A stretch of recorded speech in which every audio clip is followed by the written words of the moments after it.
Assalamualaikum warahmatullahi wabarakatuh. Perkenalkan, nama saya Dwi Stianingsi dengan NIM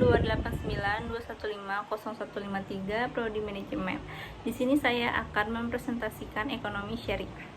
Konsep dasar ekonomi Islam menjelaskan pandangan Islam terhadap permasalahan ekonomi, termasuk aspek bagaimana Islam memandang tujuan hidup manusia, memahami permasalahan hidup dan ekonomi, dan bagaimana Islam merencanakan masalah ekonomi. Karakteristik dan rencana bangun ekonomi Islam. Ekonomi Islam adalah ilmu sosial yang mempelajari masalah ekonomi masyarakat yang diambil oleh nilai-nilai Islam atau mana. Ekonomi Islam adalah suatu upaya yang sistematik untuk memahami masalah ekonomi dan perilaku masyarakat dalam perspektif Islam. Ekonomi Islam adalah tanggapan para pemikir Muslim atas bagaimana tantangan ekonomi. Dalam hal ini dasarkan pada Quran dan Sunnah di samping alasan dan pengalaman. Inilah yang sering disebut dengan implementasi Islam secara kafah atau menyeluruh. Proses Islamisasi ilmu ekonomi konvensional. Proses Islamisasi terhadap ilmu ekonomi kapitalisme atau ilmu ekonomi konvensional, acuan utama yang digunakan sesungguhnya tetap berasal bangunan dari ilmu ekonomi kapitalisme yang sudah ada. Tugas ilmuwan ekonomi Islam adalah mengkaji dan meneliti kembali dengan menggunakan panduan yang berasal dari pemahamannya terhadap Al-Quran dan As-Sunnah.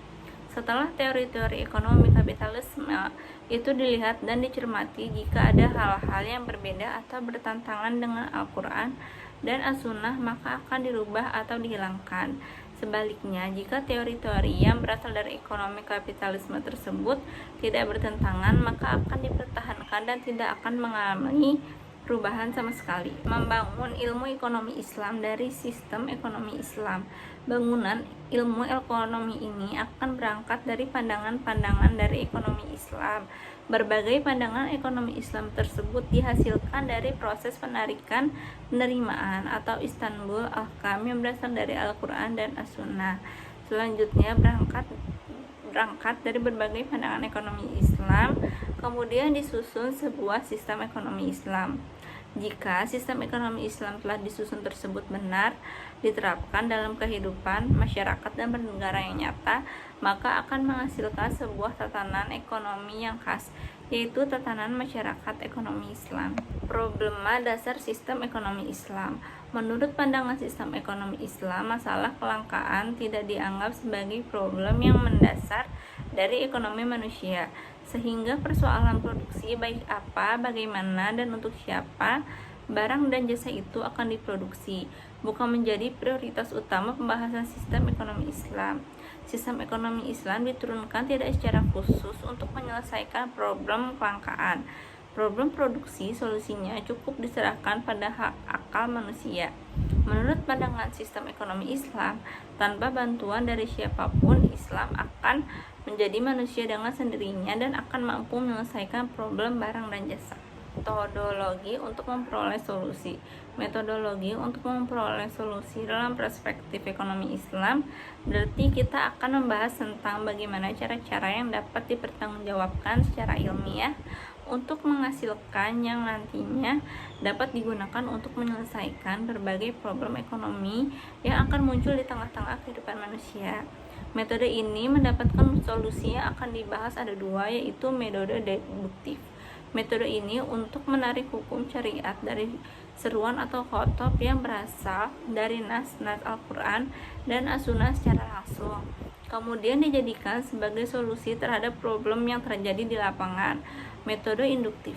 Metode ini yang sangat berangkat dari fakta problem yang sudah terjadi di lapangan untuk dicarikan satu hukum syariatnya yang sesuai dengan nas-nas Al-Quran dan As-Sunnah sehingga dapat dijadikan sebagai solusi terhadap problem yang terjadi di lapangan. Kepemilikan Al-Makiyah. Kepemilikan individu. Pengertian pemilikan individu dapat didefinisikan sebagai hukum syariat yang berlaku bagi zat-zat atau manfaat tertentu yang memungkinkan bagi yang memperolehnya untuk memanfaatkannya secara langsung mengambil kompensasi atau iwat dari barang tersebut. B. Kepemilikan umum.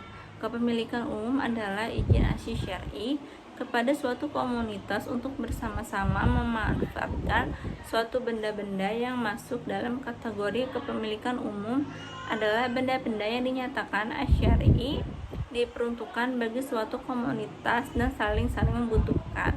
Asyari melarang benda tersebut hanya dikuasai oleh seorang saja. C. Kepemilikan negara. Harta milik negara adalah harta yang tidak termasuk kategori milik umum, melainkan milik pribadi. Namun barang-barang tersebut terkait dengan kaum muslimin secara umum. Pengelola sepenuhnya menjadi wewenang kepala negara atau khalifah, yaitu menurut pandangan dari Ijtihad Khalifah. Distribusi kekayaan, bahwa problem yang paling hakiki dari ekonomi sesungguhnya adalah problem distribusi, bahwa akal manusia tidak akan mampu memecahkan problem ini secara adil. Sesungguhnya manusia sangat membutuhkan petunjuk dari Allah Subhanahu wa taala untuk menyelesaikan problem, sehingga dapat tercipta tatanan ekonomi yang benar-benar adil bagi segenap manusia di atas muka bumi. Aturan ekonomi Islam dalam distribusi ada dua pendekatan, yaitu distribusi antara individu dan distribusi melalui negara. Hal-hal yang membedakan dengan sistem ekonomi kapitalisme.